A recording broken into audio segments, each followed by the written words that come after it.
아멘. 하나님께 영광의 박수 올리겠습니다. 할렐루야. 하나님은 살아계십니다. 살아계신 우리 아버지 하나님의 무궁하신 사랑과 측량할 수 없는 은혜가 여러분 삶에 늘 함께 하시기를 축복합니다. 오늘 본문 제가 봉독한 말씀, 추수할 것은 많되 곧 할 일은 많은데 일꾼이 적으니 그러므로 추수하는 주인에게 곧 하나님에게 청하여서 곧 기도하여서 추수할 일꾼들을 보내주소서 하라. 예수님께서 제자들에게 권하신 말씀입니다. 어느 공동체나 필요한 일꾼들이 있어요. 그리고 교회 또한 이런 필요한 일꾼들이 있습니다. 오늘 예수님께서 여기 분명하게 37절에도 일꾼이라고 말씀하셨고요, 38절에도 또 추수할 일꾼이라고 말씀하고 계세요. 일꾼이 필요하다. 문제는 그 일꾼을 어떻게 하느냐는 거예요. 어떻게 세울 수 있느냐 하는 것이죠. 그런데 오늘 본문 말씀 보시면 일반적으로는 이렇게 구해야 되는 거예요. 하나님, 우리 안에 일꾼을 세워주소서, 우리 가운데 일꾼을 세워주소서, 그렇게 구하는 게 맞지 않겠어요? 그런데 오늘 보시면 일꾼을 보내주소서, 뭐 다른 어디서 보내주시기를 구하는 내용처럼 들려진단 말이죠. 아니, 우리 안에서 일꾼을 세워야죠. 누굴 보내달라고 한다는 기도가 맞다고 생각하세요, 여러분은?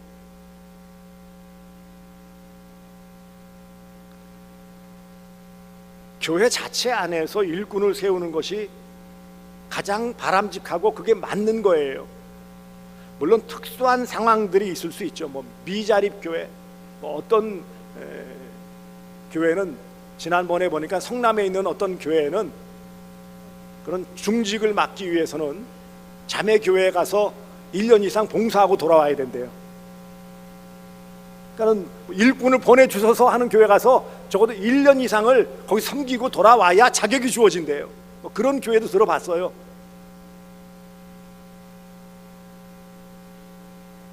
하지만 일반적인 상황에서는 그 속한 신앙 공동체인 교회 안에 있는 성도 가운데서 세워져야 마땅한 것입니다. 그래야 그 교회 형편도 잘할 수 있고, 뽑는 입장에서도 어떤 사람을 어떤 의미에서 어떤 그런 경험과 신앙과 은사가 있는지를 잘 살펴보고 뽑을 수 있기 때문인 거예요. 근데 갑자기 핑 온다? 단 하나 특수한 예는 있습니다. 목사회 같은 경우에는 신학교에서 훈련을 잘 받고, 그래서 이 교회에 필요한 대로 구하여서 노회라는 기관을 통해서 파송을 받게 되는 형식이에요. 그래서 노회 소속, 교회 소속이 함께 되는 경우에, 그럴 때에는 우리 성도들이 우리 교회 합당한 담임 목사님 또는 우리 부목사님을 보내주소서라고 기도할 수는 있어요. 그때는 또 그렇게 기도하죠. 왜냐하면 자체에서 부목사를 세울 수 없기 때문이에요. 담임 목사를 세울 수 없기 때문에. 그래서 일반적인 경우에는 일꾼을 우리 안에서 세우는 것이 맞습니다. 그런데 여러 가지 문제가 생겨요. 어떤 문제가 생깁니까? 일꾼이 부족한 거예요. 웬만한 교회는 좀 규모가 큰 교회에 이렇게 목회하는 분들 얘기 나눠도 거기는 좀 일꾼들 잘 세워집니까? 그런데 할 일은 많은데 일꾼이 적어요. 점점 일하려고 나서는 사람들이 적어진다라는 거예요. 규모가 제법 500명, 1000명이 넘어가는 대형 교회에서도 일꾼은 부족해요. 우리 생각에 성도가 숫자가 많으면 뭐 일꾼도 당연히 많겠지 뭐. 막상 필요한 일꾼들은 그렇지 않다라는 거예요. 제일 필요한데 안 되는 데가 어딘지 아세요? 식당 봉사. 요즘 수도권에 있는 대형 교회는 다 외주 혹은 유급으로 봉사가 아니죠. 그 다음부터는 점심 식사를 준비한다고 그래요. 막상 필요한 일꾼들이 필요할 때는 없어요. 크던 작던. 또 하나는 일꾼 선택의 어려움이에요. 다 잘하는 것 같은데 막상 교회에 필요한 신앙적인 관점과 여러 가지 성품이나 여러 가지 경험들 다 따지면은요, 그렇게 만만하게 세울 수 있는 그런 선택의 여지가 많지 않아요. 물론 뭐 어떤 신하고 가깝고 어떤 관계, 뭐 친족 관계, 뭐 이런 여러 가지 그런 요소들이 있지만 객관적으로 엄밀한 의미에서 말씀드리는 거예요. 또 하나는요, 애프터 서비스죠. 임직 후에 여러 부족함이 드러날 때는 어떻게 하느냐고요. 이런 어려움 때문에 일꾼들을 세운다, 이게 참 어렵습니다. 그런데 오늘 본문 말씀에도 예수님께서 제자들에게 할 일은 많으니까, 그러니까 일꾼들을 보내달라고 기도하라 라고 말씀하신단 말이죠. 언뜻 이해가 되지 않아요. 아니, 우리 안에서 세워야지 뭘 보내달라는 기도를 하냐는 거예요. 이 말씀의 의미를 우리는 잘 깨달아야 됩니다. 무엇보다 추수할 것은 많되, 이 말은 무슨 뜻일까요? 두 가지 의미를 갖는 거예요. 이 말은 일단은 때가 가깝고 하나님 나라가 왔으니, 그래서 뭐예요? 굉장히 급한 일이라는 거죠. 이게 갑작스러운 일이라는 거예요. 때가 가까웠어요. 하나님 나라가 이미 임했어요. 그래서 거기에 맞춘 할 일이 많다라는 의미예요. 첫 번째 의미는. 그 두 번째는, 그렇게 긴박한 때가 차서 긴박하게 할 일이 많은 것에 비해서 두 번째는 뭐라고요? 일꾼은 적다. 주님 오실 때까지 일꾼은 적어요. 그래서 이 말씀을 읽고 그렇구나, 아무리 수만 명이면 대형 교회라 할지라도 상대적으로 많을 뿐이지 정작 다 필요한 것은 다 채울 수 없다라는 거예요. 일꾼은 적다. 그러므로 그렇기 때문에 어떻게 해야 된다는 거예요? 무엇보다 먼저 그 일꾼들을 세우시고 일꾼들로 하여금 그 일들을 감당하게 해주시는 하나님께 그런 주도권을 맡기고 하나님을 의지하고 하나님이 세우시는 그 일꾼들로 말미암아서 그 일들을 할 수 있게 해야 된다라는 의미예요. 그렇다면 이 하나님의 뜻 가운데 세워지는 일꾼이라는 것이 무엇입니까? 결국 교회 일꾼은 하나님의 뜻 가운데 세워진다라는 것을 알 수 있어요. 첫째 뭐라고요? 교회에 필요한 일꾼은 누구의 뜻이에요? 하나님의 뜻이에요. 절대적으로 하나님의 뜻이에요. 그래서 교회 일꾼 적다, 필요하다. 그러니까 뭐예요? 이런 하나님의 뜻에 맞는 일꾼이 세워지기 위해서는 어떻게 해야 된다는 거예요? 기도해야 된다는 기도의 필요성이에요. 37절의 말씀은 일꾼의 필요성에 대한 강조라면 38절은 그 일꾼이 세워지기 위한 기도의 필요성을 말씀하는 거예요. 곧 하나님의 뜻 가운데 일꾼이 세워질 수 있도록 하자라는 의미예요. 일꾼은 필요해요, 당연히. 그럼 그 일꾼을 어떻게 세우느냐?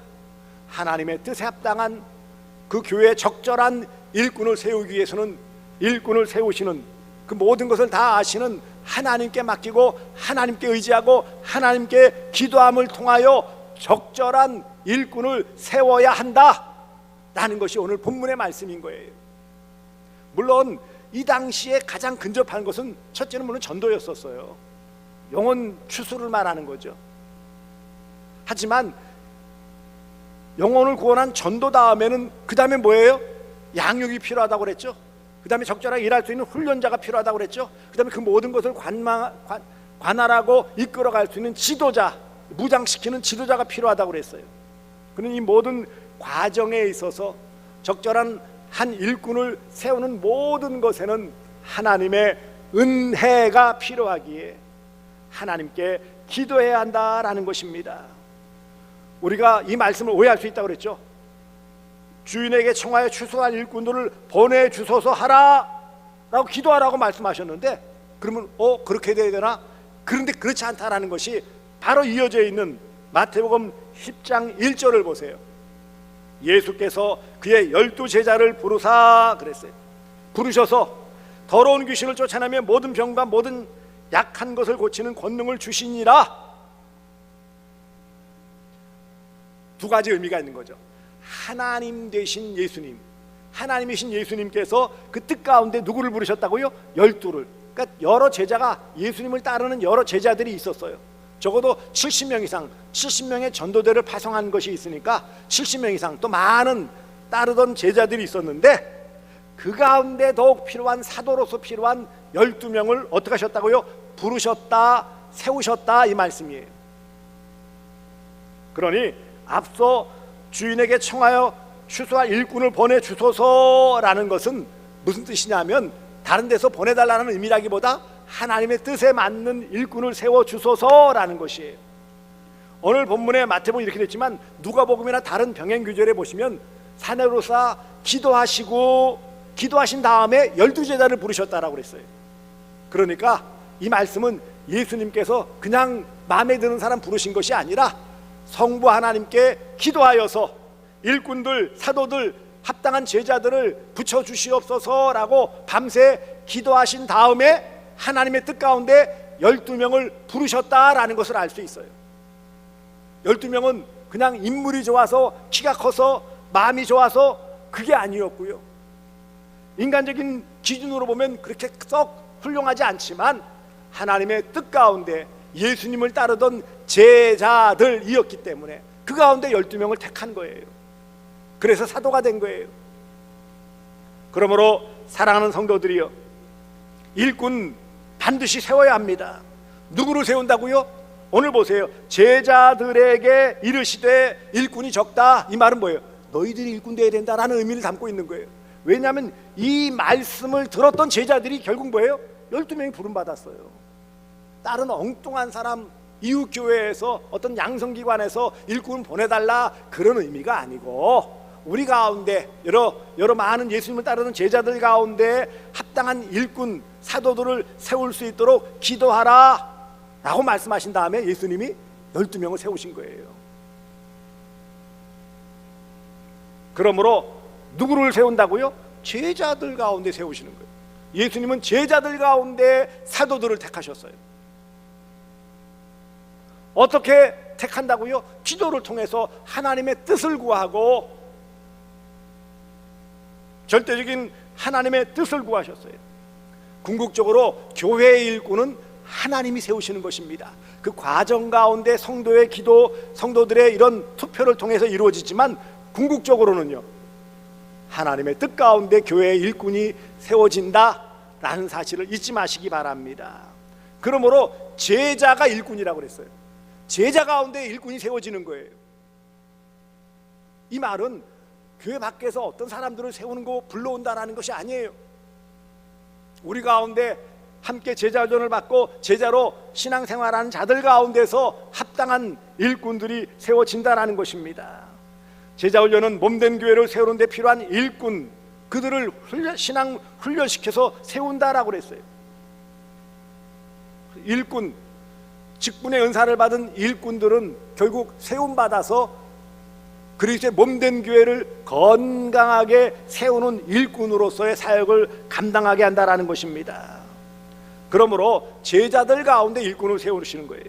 여러 일꾼 가운데 은사, 경험, 신앙, 연륜 여러 가지들을 하나님께서 고려해 주시겠지만, 그리고 그것을 통해 그런 관점으로 기본적인 객관적인 그런 검증을 거치게 하시지만 궁극적으로는 뭐라고요? 하나님의 뜻이 이루어지는 것입니다. 사도들 보세요. 여러 제자들 가운데 12명으로 부름받았고, 그런데 그 뒤에 가룟 유다는 어떻게 됐어요? 빠졌어요. 부름받아도 그 역할을 제대로 못하면 어떻게 했다고 했어요? 빠졌어요. 교회 헌법 가운데서도 교회 정치에 보시면 그런 합당한 직분에 합당하지 못하고 덕을 세우지 못하고 불법한 일을 저질렀을 때는 뭐예요? 면직시킬 수 있어요. 결의에 의해서. 또 스스로 보기에 이 일들을 감당할 수도 없다, 뭐 예를 들면 건강상의 이유든지 여러 상황상 이유 때문에 이 직분을 감당할 수 없다 그러면 스스로도 뭐라고요? 사임 청원을 할 수 있어요.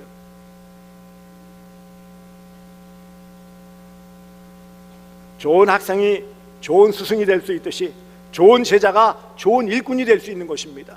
그렇지 않겠어요? 그러므로 우리가 다 그런 대상이 되어지죠. 선거권, 피선거권이라고 그랬어요. 뽑힐 수 있는 것은 피선거권, 뽑는 권리는 선거권이에요. 피선거권은 뭐예요? 결국은 내가 주님의 부르심 받은 제자이구나 라는 인식이 있어야 돼요. 제자가 누구라고 그랬어요? 모든 믿는 자, 성도가 제자라고 그랬어요. 그래서 내가 예수님 믿는 제자구나 라고 인식하고, 그 다음 뭐라고요? 그러니 내가 제자로서 마땅하게 잘 교육을 받고 훈련을 받아야 되겠구나 라는 제자 훈련에 동참해야 되고요. 그 다음에 두 번째는 뭐예요? 일꾼으로 부름받았을 때는 뭐라고요? 순종하고 그 다음에 충성을 다하는 거예요. 부족하지만 하나님의 은혜로 하나님의 뜻 가운데 성도들의 이런 다수의 뜻을 모아서 일꾼이 되었으면 어떻게 된다고요? 첫째, 순종해야죠. 그것이 하나님의 뜻이니까. 두 번째는 뭐 해야 된다고요? 그 다음에는 그 직분에 맞는 충성을 해야 되는 거예요. 이게 합당한 일꾼의 모습입니다. 이런 하나님께서 교회 제자들, 성도들 가운데 뽑은, 선택하신, 세우신 일꾼들은 그 일들을 잘 감당함을 통하여 이 땅에서 영육간의 복을 받아 누릴 수 있어요. 천국에서 상급을 받을 수 있어요. 또한 우리가 에베소 4장에 있는 바와 같이, 4장 11절에 있는 바와 같이 그리스도의 몸된 교회를 건강하게 세우는 일에 역할을 감당할 수 있어요. 더 나아가 하나님의 나라가 확장되어지고 하나님의 영광이 드러나는 일에 그 일들을 쓰임받을 수 있게 되어지는 것입니다. 사랑하는 성도들이여, 기억하십시오. 교회 안에 주님의 제자가 될 때 비로소 일꾼으로 부름받을 수 있어요. 제자도 되지 못했는데 일꾼이 될 수 있을까요? 터무니없는 얘기죠. 그러므로 제자가 특수한 자격이 아니라 전도받아 교회에 나오는 순간부터 제자예요.